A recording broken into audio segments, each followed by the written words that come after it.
DB কার্যালয়ে আমি যখন গ্রেফতার হয়েছিলাম 18 সালে, ডিবি অফিসের কিছু অফিসাররা বসে আছেন, আমার কাছে বলে, হুজুর একটা মাসালা জিজ্ঞেস করি। আমাকে বলতেছে, বেশ কয়েকটাকে দেখি হ্যান্ডকাপ করে বসাই রাখছে, আমাকে হাতে হ্যান্ডকাপ পরায় নেই, ডিবি কার্যালয়ে বসে রেখে আমাকে বলেন কি মাসালা। আচ্ছা হুজুর, যদি এই আসামি পক্ষের কেউ আমাদেরকে কিছু টাকা টুকা দেয়, এটা কি আমাদের জন্য খাওয়া হালাল হবে? আমি তখন বললাম, আপনাদের জন্য নির্ধারিত বেতন আছে না? না। বলে আছে। আমি বললাম, তাহলে তো এটা আপনাদের জন্য বৈধ হবে না। আমরা তো চাই নাই, ডিমান্ড করি নাই। তারা খুশি হয়ে দিছে। আমি বললাম, ভাই, আসামিরা আপনি হ্যান্ডকাপ পরে আর নিরপরাধ মানুষকে ধরে নিয়ে আসছেন, উনি খুশি হয়ে আপনারা টাকা দেবে? কথা বলে না। এ কোন জাতের খুশি ভাই আপনারা বলেন? আপনি একজন নিরাপরাধ ব্যক্তিকে হ্যান্ডকাপ পরাইয়া একেবারে হাড্ডি মাংস গুঁড়া করে দেওয়ার জন্য লাঠি হাতে নিয়েছেন। ওই বাচ্চারা খুশি হয়ে বললো, ভাই পিটাইয়েন না, 5 লাখ টাকা দিতেছি। কি মহা খুশি, ঠিক না ভাই? মহা খুশি হয়ে গেছে। সে বলে, হুজুর ওরা তো দিচ্ছে, আমরা তো নিতে চাচ্ছি না। দেখলাম এতগুলো টাকার বান্ডিল সামনে দেওয়া আছে, আমার সামনে, আমি দেখেছি। আমি বললাম, এই কিসের টাকা? বলে, হুজুর লোকেরা খুশি হয়ে দিছে, আমরা কিন্তু জোর করে নেই নাই। আমি বললাম, আপনাদের নির্ধারিত বেতন আছে না? বলে আছে। আমি বললাম যে বেতনে চলেন না? তো হুজুর বেতনে চললে তো আর ঢাকা শহরে বাড়ি নিয়ে থাকতে পারবো না, বাচ্চাদেরকে লেখাপড়া করাইতে পারবো না। সুতরাং আমাদের এই পলিসি অবলম্বন করা ছাড়া উপায় নেই। দেখেন, চুরি তো চুরি, চিনাচুরি। ও নিজেও জানে যা খাচ্ছি হারাম, আমার দিয়ে একটু হালাল করাবার চেষ্টা করতেছে। সে নিজেও বুঝে, তার বিবেকও নাড়া দিয়েছে যে এটা ঠিক হচ্ছে না, কিন্তু আমাকে সে হালাল বানাবার চেষ্টা করছে, যাতে কিয়ামতের ময়দানে ও যদি ধরা খায় আমার জন্য বলতে পারে, বাদার হুজুরকে জিজ্ঞেস করেছিলাম, হুজুর এটা জায়েজ করে দিয়েছে। আমি বললাম, ভাই এটা তো ঠিক হবে না। আমি মনে মনে বলতেছি, ঠিক হবে না যে বলতেছি, আবার আমার বিরুদ্ধে কোন ষড়যন্ত্র করে। মুসিবত, চলো মুসিবত, বাস্তবতা। সুতরাং এগুলা থেকে আমাদের বের হয়ে আসতে হবে। মনে রাখবেন, যারা হারাম ইনকাম করে তাদের সংসারে কোনো সুখ থাকে না। এই মূলনীতিটা মনে রাখবেন সবসময়। যারা হারামখোর হয় তারা পারিবারিকভাবে অশান্তির আগুনে দাও দাও করে জ্বলতে থাকে। তাদের সন্তানেরাও সুদখোর, ঘুষখোর, বাবার প্রতি কোনো শ্রদ্ধা থাকে না, কোনো সম্মান থাকে না। আপনাদেরকে ফর এক্সাম্পল একটা উদাহরণ দিয়ে বলি বোঝার জন্য। আপনারা ছাগল কাণ্ডে, হ্যাঁ, এক বড় সরকারি কর্মকর্তা, ইনকাম ট্যাক্সের অফিসার মতিয়ার রহমান আছে না, এটা নিয়ে গোটা বাংলাদেশে খুব তুলপাড় হয়ে গেল।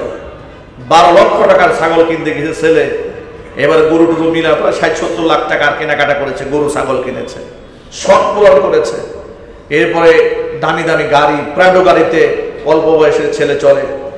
এগুলা হাত দিতে গিয়ে, কেঁচু খুঁড়তে গিয়ে বের হয়ে আসলো সাপ। খোঁজখবর নিয়ে দেখা গেল এই লোক একাধিক বিবাহ করেছে। এক বউয়ের এক পক্ষ জানেই না যে উনি ঢাকা শহরে আরেক বিবাহ করে সন্তানাদি আছে। পেঁচটা কোথায় লাগলো? বিদেশে তার প্রথম পরিবারের মেয়ে থাকে, বিদেশে সেটেল। পত্রিকাতে পেলাম এই যে গাড়িতে চলে, গাড়ির দাম 4 কোটি টাকা। 4 কোটি টাকার গাড়িতে চলছে বাবার টাকা দিয়ে। সে মেয়ে যখন জানতে পারলো বাবার আরেকটা পরিবার আছে, সেখানে ছেলে টেলে আছে, এবার মেয়ে ফোনালাপ ফাঁস হলো। মেয়ে বলল, বাবা আমাদের উপর জুলুম করেছে, বাবাকে আমরা ছাড়বো না। দেখেন, বেচারা ঘুষ খাইয়া শান্তিতে নাই। এত ঘুষের টাকা দেয়, অন্যায় টাকা দেয়, মেয়েকে গাড়ি কিনে দিয়েছে 4 কোটি টাকা দিয়ে। সেই মেয়ে বলে, বাবা আমাদের ঠকিয়েছে, বাবাকে আমরা ছাড়বো না। তাহলে এর দ্বারা কি বোঝা গেল? আপনি হারাম টাকা দিয়ে আপনার সন্তানদেরকে যত খুশি করতে চান, খুশি করতে আপনি পারবেন না। যদি বলেন ঠিক কিনা বলেন, বরং এই সন্তানগুলোই আপনার জন্য বিরাট মুসিবতের কারণ হয়ে দাঁড়াবে পরকালে। সুতরাং আসুন আমরা হারাম রিজিক থেকে নিজেকে বাঁচাই। কারণ আল্লাহর কাছে দোয়া কবুল করতে গেলে, দোয়া কবুল করাতে হলে আমাকে হারাম ছাড়তে হবে। আমরা রাজি আছি না ভাই? ইনশাল্লাহ। আজকে থেকে আমরা সুদ ছেড়ে দেব, ঘুষ ছেড়ে দেব। যারা ব্যবসা করেন ওজনে জেনে শুনে কম দেবেন না, জেনে শুনে খাদ্যে ভেজাল দেবেন না। 1 নাম্বার পণ্য 2 নাম্বার পণ্যকে 1 নাম্বার বলে বিক্রি করবেন না। যারা জামা কাপড় বিক্রি করেন, পচা কাপড়কে ভালো বলে গ্যারান্টি দেওয়ার কোনো দরকার নাই। অনেক সময় লোকেরা বলে না 20 বছরের গ্যারান্টি, 30 বছরের গ্যারান্টি। পাগলের তো একটা সীমা থাকা উচিত। কথা বলেন, 20 বছর গ্যারান্টি আপনি কোথেকে দিলেন? আপনার নিজের গ্যারান্টি আছে? এগুলো বলার দরকারটা কি? এগুলো ফাও কথা, বাজে কথা, মিথ্যা কথা বলবেন। আপনি বলবেন আমার জানা মতে পণ্যটি ভালো, আপনি চোখ দিয়ে দেখে ভালো মন্দ যাচাই করে নেন। আমি এটা খরিদ করে নিয়ে এসেছি, এটা আমার বানানো প্রোডাক্ট নয়, আমি সামান্য লভ্যাংশ হলে বিক্রি করে দেব। আপনার যা দেখার, যা বুঝার আপনি জেনে বুঝে নিয়ে যান, ব্যাস। কি ব্যবসা চলবে না? কথা বলে না, ব্যবসা চলবে না? একজন সাহাবীর কথা বলি, তাহলে মনে থাকবে কথাটা। আব্দুর রহমান ইবনে আউফ রাদিয়াল্লাহু তাআলা আনহুর নাম শুনেছেন? কারা কারা শুনেছেন হাত দেখি তো। মাশাআল্লাহ, আল্লাহ সকলকে কবুল করেন, জোরে করে আমিন। সাহাবায়ে কেরামের মধ্যে আব্দুর রহমান ইবনে আউফ রাদিয়াল্লাহু তাআলা আনহু সবচেয়ে ধনী সাহাবী। তিনি মুহাজির ছিলেন, জান্নাতের সুসংবাদ প্রাপ্ত 10 জনের মধ্যে একজন ছিলেন। হিজরত করে মক্কা ছেড়ে যখন মদিনায় গেলেন, গিয়ে তিনি অসহায়, বাড়ি নাই, ঘর নাই, অন্যের বাড়িতে থাকেন।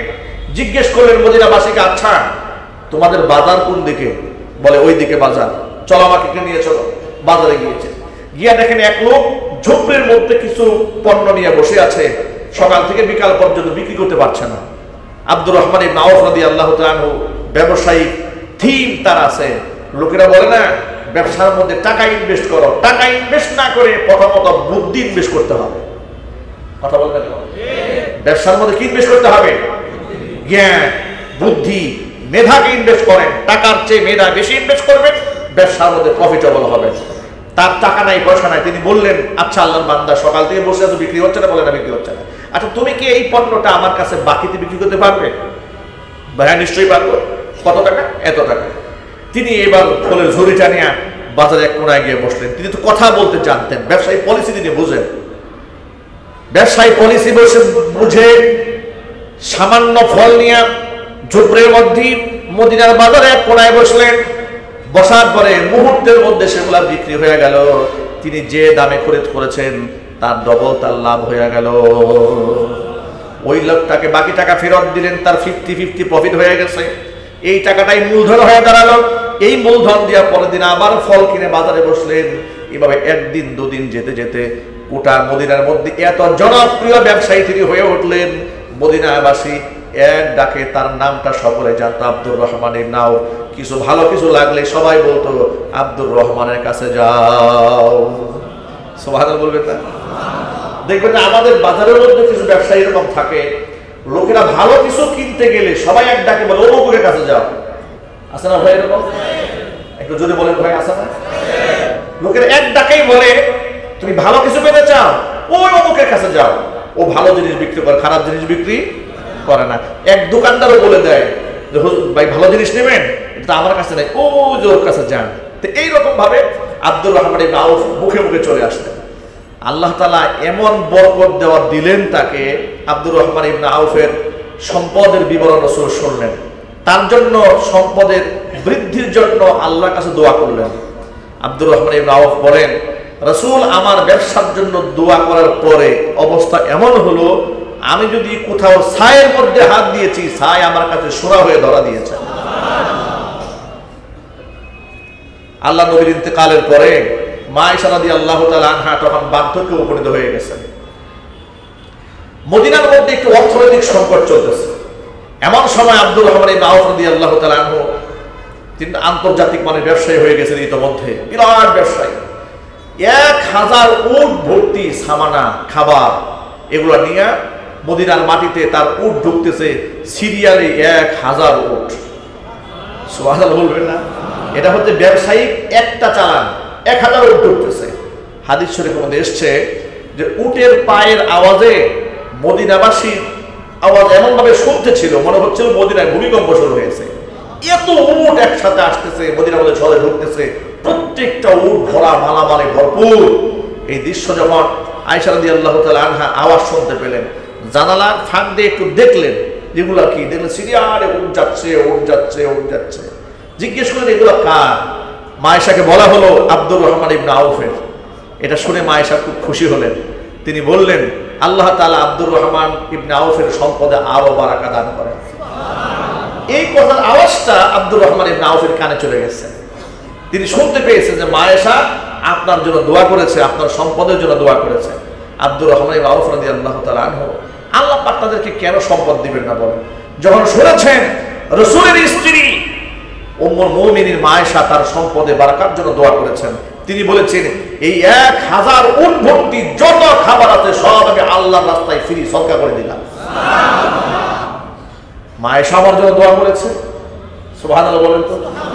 আচ্ছা, তাদের অন্তরটা কতটা শিশুর মতো কোমল ছিল, কতটা উদার ছিল, কতটা মহব্বত ছিল। রাসূলের স্ত্রী আমাদের মা আমার জন্য দোয়া করেছে আমার সম্পদের জন্য, এগুলা দেখে তিনি খুশি হয়েছেন, এগুলা আর বিক্রি হবে না, সব মানুষের মধ্যে ফ্রি বিতরণ করে দাও। আল্লাহু আকবার বলেন। এভাবে হালাল রিজিক অর্জন করেও পৃথিবীতে মানুষ সম্পদশালী হতে পারে। সুতরাং যত ব্যবসায়ী এখানে আছেন তাদের জন্য আমার ছোট্ট সবক, আল্লাহ রাসূল বলেছেন ইউহসাবুত তুজ্জারু ইয়াউমাল কিয়ামাতি ফুজ্জারান, ব্যবসায়ীদেরকে কিয়ামতের দিন পাপিষ্ঠ রূপে উঠানো হবে। ইল্লা মানিত্তাকা, তবে যারা পরহেজগার ছিল সেটা ভিন্ন জিনিস। যারা পরহেজগার ছিল, যারা সৎ ছিল, তারা ছাড়া যত ব্যবসায়ী আছে সমস্ত ব্যবসায়ী হাসরের মাঠে দাঁড়াবে পাপিষ্ঠ ব্যক্তিদের কাতারে। চিৎকার দেখো নাউজুবিল্লাহ। আল্লাহ রাসূল আবার বলেন শোনা, আত্তাজিরুস সাদুকুল আমিন মা'আন নাবিয়্যিন ওয়াস সিদ্দীকিন ওয়াস শুহাদা, সত্যবাদী আমানতদার ব্যবসায়ী যে ব্যক্তি হয় কিয়ামতের দিন ওই ব্যবসায়ীর হাসর হবে নবীদের সাথে। সত্যবাদী ব্যবসায়ীর হাসর হবে শহীদদের সাথে, সত্যবাদী ব্যবসায়ী ব্যক্তিদের হাসর হবে সালিহিনদের সাথে। সুতরাং ব্যবসায়ীদের মর্যাদাও ইসলামে আছে না নাই? তবে যারা মানুষকে ধোঁকা দিয়ে বোকা বানায় তাদের ব্যবসার মধ্যে কোনো বারাকাও নাই, কোনো রহমতও নাই, কিয়ামতের দিন তারা পাপিষ্ঠদের কাতারে দাঁড়াবে। আল্লাহ তাআলা যেন হারাম রিজিক থেকে বেঁচে থেকে হালালের মধ্যে অবিচল থাকার তৌফিক আমাদের দান করেন। আল্লাহ তাআলা আমাদের মনের সকল নেক আশা পূর্ণ করে দেন। আমরা বেশি বেশি রবের কাছে দোয়া করবো। আমরা বলি আসতেন কিসের সুরতে? মানুষের সুরতে আসতেন। বেশিরভাগ সময় তিনি দাহিয়া কালবি রাদিয়াল্লাহু তাআলা অত্যন্ত সুবুরুল সুঠামদেহী, তার সুরতে রাসূলের কাছে বেশি আসতেন। সুবহানাল্লাহ বলেন। একদিন রেশমি রুমাল দিয়ে পাগড়ি পরে আসছে। এই যে আমরা পাগড়ি পরেছি না, আমরা তো নরমাল সুতি রুমাল পরি, জিব্রাইল পরে আছে রেশমি রুমাল। রেশমি রুমাল পরে রাসূলের সান্নিধ্যে এলেন, এসে জিজ্ঞেস করছেন মান মাতা মিন উম্মাতিকা ইয়া রাসূলুল্লাহ, হে আল্লাহর রাসূল আপনার উম্মতের মধ্য থেকে আজকে কে মারা গেছে? রাসূল বলেন আমি তো জানি না, একটু খোঁজ খবর নিয়ে দেখতে হবে। জিবরাইল আলাইহিস সালাতু ওয়াস সালাম বলেন ইয়া রাসূলুল্লাহ, যিনি আজকে মারা গেছেন তার আত্মাটা যখন আকাশে ওঠানো হয়েছে, রহমতের ফেরেশতারা এতটা আনন্দে আত্মহারা হয়ে গেছে, তাদের আনন্দে মনে হচ্ছে যেন আল্লাহ পাকের আরশ পর্যন্ত প্রকম্পিত হয়েছে। আল্লাহর নবী দৌড়ে গেলেন জিহাদের ময়দানে ক্ষত বিক্ষত হওয়া সাহাবী সাদ বিন মুআজ রাদিয়াল্লাহু তাআলা আনহুর কাছে। তিনি আহত হয়েছিলেন, তার কাছে দৌড়ে গেলেন, গিয়ে দেখতে পেলেন সাদ বিন মুআজ নিথর দেহটা জমিনের মধ্যে পড়ে আছে, তার আত্মাটা জান্নাতের পাখি হয়ে রবের কাছে উড়ে গেছে। এই সাদ বিন মুআজ রাদিয়াল্লাহু তাআলা আনহু এত সম্মানিত কেন হলেন? তার আত্মা ফেরেশতারা নিয়ে এত আনন্দে আত্মহারা কেন হয়েছিলেন? কারণ শোনেন, সাদ বিন মুআজ রাদিয়াল্লাহু তাআলা আনহু জীবদ্দশায় ইসলাম ধর্ম গ্রহণ করার পরে এমন কোন জিহাদি মিশন ছিল না, এমন কোন গজওয়া ছিল না যেখানে তিনি অংশগ্রহণ করেননি। অংশগ্রহণ করেছেন, প্রতিনিয়ত শহীদ হওয়ার তামান্না অন্তরে পেশ করতেন। এই গজওয়ার মধ্যে তিনি আহত হয়ে যাওয়ার পরে তীর বিদ্ধ হয়েছেন, তেওয়ালা তীর বুকের পাঁজরে এক পাশ দিয়ে ঢুকেছে, আরেক পাশ থেকে ছিদ্র হয়ে বের হয়ে গেছে। এমন ক্ষত হওয়ার পরে আল্লাহর কাছে হাত তুলে সাদ বিন মুআজ রাদিয়াল্লাহু তাআলা আনহু বললেন, রব্বুল আলামিন, জানি না মক্কার মুশরিকদের সাথে মদিনার মুসলমান যারা আছেন তাদের সাথে যুদ্ধ বাকি আছে নাকি আমার জানা নাই। আমি তো একজন আনসারী সাহাবী, তিনি আনসারী ছিলেন, মদিনার সাহাবী ছিলেন। তিনি বলেন, যদি জিহাদ বাকি থেকে থাকে, মক্কার মুশরিকদের সাথে লড়াই যদি বাকি থেকে থাকে, তোমার কাছে আমার শেষ তামান্না, আমার যেন এই আঘাতে শাহাদাতটা মঞ্জুর না হয়। কারণ যারা আমার রাসূলকে গালমন্দ করেছিল, যে কাফেররা আমার রাসূলের গায়ে আঘাত করেছিল, আমার নবী মুহাম্মদ সাল্লাল্লাহু আলাইহি সাল্লামকে এলাকা থেকে তাড়িয়ে দিয়েছিল, নবীর দুশমনদের সাথে আমি আমার জীবনের শেষবারের মতো লড়তে চাই। আল্লাহ নবীর দুশমন যারা, এদের সাথে আমি লড়তে লড়তে শাহাদাতের পেয়ালা পান করে জান্নাতি হয়ে যেতে চাই। আর যদি মক্কার মুশরিকদের সাথে মুসলমানদের আর কোনো জিহাদ বাকি না থাকে, হে আল্লাহ তোমার কাছে আমার তামান্না, আমার এই আঘাতেই যেন আমার শাহাদাতটা মঞ্জুর হয়ে যায়। যেহেতু মক্কার মুশরিকদের সাথে মুসলমানদের আর কোনো জিহাদ হয় নাই, মক্কা বিজয় হয়ে গেল কিছুদিন পরে, জিহাদের কোনো প্রয়োজন পড়েছে? প্রয়োজন পড়ে নাই। আল্লাহ রাব্বুল আলামিনের এই পেয়ারা বান্দা মুহাম্মদ সাল্লাল্লাহু আলাইহি ওয়াসাল্লামের এই খাঁটি উম্মত এতটা মুখলিস, এতটা মহব্বত রাসূলের প্রতি রাখতেন, জীবনের শেষ মুহূর্ত পর্যন্ত তামান্না রেখেছেন রাসূলকে যারা কষ্ট দিয়েছে আমি তাদের বিরুদ্ধে লড়তে চাই। জোরে করে আল্লাহু আকবার। এই আঘাতেই তিনি শাহাদাত বরণ করলেন। এই হচ্ছে সেই সাহাবী যার আত্মাটা আসমানে যাওয়ার পরে ফেরেশতারা আনন্দে আত্মহারা হয়ে গিয়েছে। কার হাত থেকে কে নেবে মনে হচ্ছে আল্লাহ পাকের আরশ পর্যন্ত প্রকম্পিত হচ্ছে ফেরেশতাদের আনন্দ দেখে। জোরে করে সুবহানাল্লাহ। অনেক মানুষ এই দুনিয়া থেকে বিদায় হওয়ার পরে আসমান কাঁদে, জমিন কাঁদে, ফেরেশতাদের কাছে মূল্যায়িত হয়, অথচ দুনিয়াতে অনেক মানুষ তাদেরকে চেনেও না, জানেও না। এই জন্য আমি সকলের প্রতি উদাত্ত আহ্বান জানাই, দোয়া করতে কেউ পিছপা হবেন না। দোয়া আল্লাহর কাছে বড় প্রিয় আমল। হাদিস শরীফের মধ্যে এসেছে, নবী করিম সাল্লাল্লাহু আলাইহি ওয়াসাল্লাম বলেছেন, বান্দা যখন আল্লাহর কাছে হাত তুলে, বান্দা যখন আল্লাহর কাছে কিছু চায়, চোখের পানি যখন বান্দা ছাড়ে, চোখের পানি নাকের ডগায় আসার আগে বান্দার মনের যত নেই কামনা বাসনা আছে সমস্ত তামান্নাগুলো আল্লাহ তাআলা পূর্ণ করে দেয়। জিন্দেগির সব গুনাহ খাতা আল্লাহ তাআলা মাফ করে দেন। সুতরাং সকলের দোয়া আল্লাহ শোনেন, কারো দোয়া আল্লাহ বিফলে দেন না। আল্লাহর প্রতি এই সুধারণা রেখে আল্লাহর কাছে দোয়া করবেন, বলেন ইনশাআল্লাহ। মনের মধ্যে কোনোদিন কথা রাখবেন না যে হুজুরের দোয়া আল্লাহ শুনবে, পীর সাহেবের দোয়া আল্লাহ শুনবে, ওনাদের সাথে আল্লাহর ভালো কানেকশন আছে, আমি গুনাহগার মানুষ, আমার দোয়াকে আল্লাহ শুনবে, এই চিন্তা মাথায় জায়গা দেবেন না। কথাটা মনে থাকবেন ভাই ইনশাআল্লাহ। একেবারে দৃঢ় প্রত্যয়ের সাথে রবের কাছে চাবেন। বান্দা যখন আল্লাহর কাছে চায়, বান্দার মর্যাদা আল্লাহ পাক বৃদ্ধি করে দেন। এমন ব্যক্তি, যে ব্যক্তি জীবনে 100টা মানুষ খুন করেছে, তাকে যদি আল্লাহ ক্ষমা করতে পারেন, আমি আপনি তো 100 মানুষকে খুন করি নাই, কেন আল্লাহ আমাদের ক্ষমা করতে পারবেন না? আমরা যত বড় গুনাহগারে হোক না কেন, আল্লাহ নবী সাল্লাল্লাহু আলাইহি ওয়াসাল্লাম বলেছেন, মানুষের গুনার পরিমাণ যদি পর্বত সমতুল্য হয়ে যায়, যদি সমুদ্রের ফেনার মতো হয়, আসমানের বৃষ্টির ফোঁটার মতো যদি মানুষের গুনাহ হয়ে যাক না কেন, আল্লাহ রাব্বুল আলামিনের রহমত তার চাইতে কোটি গুণে বেশি। সুতরাং আল্লাহর কাছে সব সময় চাবেন। তবে এই ক্ষেত্রে আরেকটা শর্ত আছে, দোয়া কবুল হওয়ার জন্য আরেকটা শর্ত হচ্ছে হালাল রিজকের অন্বেষণকারী হতে হবে, হালাল রিজিক ভক্ষণ করতে হবে। হাদিস শরীফে এসেছে, জনৈক মুসাফির ব্যক্তি ধুলোমলিন চেহারা নিয়ে রবের কাছে হাত তুলেছে, আল্লাহ তুমি আমাকে কবুল করো। আল্লাহ পাক হাত ফিরিয়ে দিচ্ছেন। কেন? কারণ তার গায়ের পোশাকটা হারাম, তার গায়ের খাদ্য, তার যে শরীরে শক্তি হয়েছে, রক্ত মাংস হয়েছে, এটা হারাম টাকায় হয়েছে। এই হারাম খোরের দোয়া আল্লাহর কাছে কবুল হয় না। বাকি যত মানুষ আছে সব দোয়া আল্লাহ রাব্বুল আলামিন সকলের দোয়া কবুল করেন। জোরে বলেন সুবহানাল্লাহ। তাহলে যারা সুদের সাথে জড়িত আছেন, ঘুষের সাথে জড়িত আছেন, অন্যের সম্পদ দখল করে সম্পদ কামাচ্ছেন, এমন অন্যায়ের সাথে যারা জড়িত আছেন, এখান থেকে আমাদের বের হয়ে আসা উচিত না? দরকার নাই? আরো জোরে বলেন। আচ্ছা আপনারা বলেন তো, নবী করিম সাল্লাল্লাহু আলাইহি ওয়াসাল্লামের কোনো দেনা ছিল মানুষের কাছে? ইন্তেকালের আগে সাহাবীদেরকে ডেকে ডেকে বলতেন, ও সাহাবীরা, আমার কাছে যদি কোনো পাওনা থাকে তোমরা মিটায় নাও। সুবহানাল্লাহ। যদি কারো কোনো পাওনা থাকে মিটায় নাও। জানি না কোন সময় রবের পক্ষ থেকে আমার ডাক চলে আসে।